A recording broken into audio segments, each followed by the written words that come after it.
Iran যুদ্ধ থেকে আবারও পিছু হটার ইঙ্গিত দিলেন মার্কিন প্রেসিডেন্ট ডোনাল্ড ট্রাম্প। তেহরান চুক্তি করুক আর না করুক, সমঝোতা ছাড়াই যুদ্ধ বন্ধ করতে পারে ওয়াশিংটন, এমন মন্তব্য করেছেন ট্রাম্প। জানিয়েছেন 2 থেকে 3 সপ্তাহের মধ্যেই শেষ হতে চলেছে ইরান অভিযান। যুদ্ধের শেষ রেখা দেখা যাচ্ছে দাবি করেছেন মার্কিন পররাষ্ট্রমন্ত্রীও।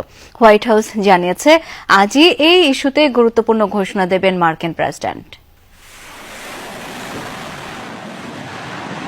28 ফেব্রুয়ারি ইরানে অভিযান শুরুর পর বেশ কয়েকবারই যুদ্ধ শেষ করার ইঙ্গিত দিয়েছেন মার্কিন প্রেসিডেন্ট ডোনাল্ড ট্রাম্প। জানিয়েছেন অভিযান দীর্ঘায়িত না করার পরিকল্পনাও।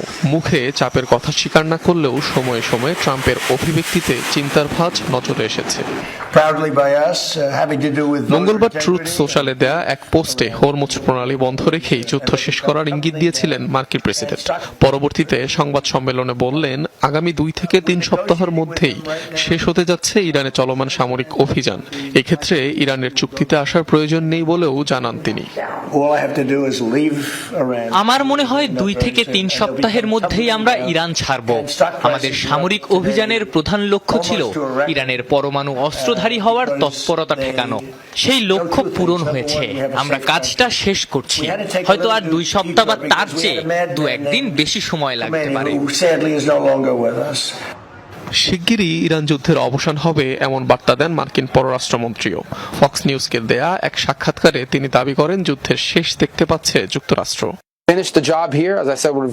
আমরা যুদ্ধের শেষ রেখা দেখতে পাচ্ছি। এটি আজই নয়, কালও নয়, তবে সেই সময় ঘনিয়ে আসছে। আমরা আমাদের প্রতিটি লক্ষ্যের পথে ভালোভাবে এগিয়ে চলেছি এবং নির্ধারিত সময়ের আগেই রয়েছি। এদিকে ইরান ইস্যুতে বড় কোনো ঘোষণা আসতে পারে আজ, জানিয়েছে হোয়াইট হাউস। বুধবার স্থানীয় সময় রাত 9টায় জাতির উদ্দেশ্যে ভাষণ দেবেন মার্কিন প্রেসিডেন্ট ডোনাল্ড ট্রাম্প।